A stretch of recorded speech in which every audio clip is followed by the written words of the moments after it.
കറുത്തതമ്പുരാട്ടി നിന്മേലിക്കെത്രയെത്രയേറെ ഒന്ന് പറയൂ നീ. കറുപ്പിനെ അഴകുണ്ടെന്ന് മുത്തശ്ശി കരുതിയല്ലോ. അന്നൊക്കെ തന്നെ അതിൻ്റെ അർത്ഥം ഞങ്ങൾ അറിഞ്ഞില്ല. നിന്നെ കണ്ട ശേഷം മാത്രം ഞങ്ങളതറിഞ്ഞല്ലോ. കറുപ്പിനെ അഴകുണ്ടെന്നത് സത്യമാണെന്ന്. കാക്കയ്ക്കും കുയിലിനും കറുപ്പ് തന്നെ നിറമെന്നറിയാമോ? എന്നാൽ നിന്റെ എണ്ണക്കറുപ്പിന് എന്ത് കണ്ണണ്ടല്ല നിറം.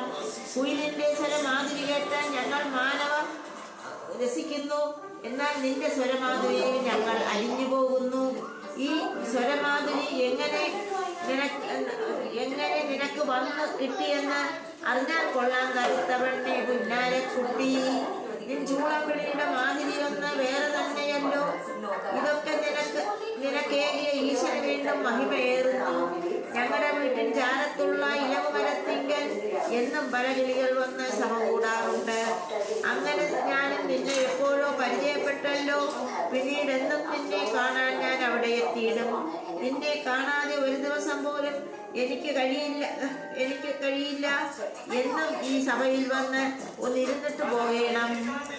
പാട്ടുപാടി ചൂളം വിളിച്ച ഏറെ നേരം ഇരിക്കേണ്ട വയസ്സ് എനിക്ക് നിന്നെ കണ്ടാൽ പെരുത്ത് സന്തോഷം. നിന്നെ തൊട്ടു തലോടാനായി എൻ്റെ ഉള്ളം കൊതിക്കുന്നു.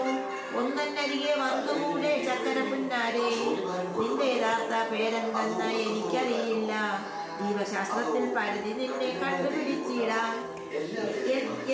എന്നും ഈ ഇരവുമരത്തിൽ വന്നിരിക്കണം. ഈ മുത്തശ്ശിരനുടെ ഇഷ്ടം നീ തിരിച്ചറിയണം.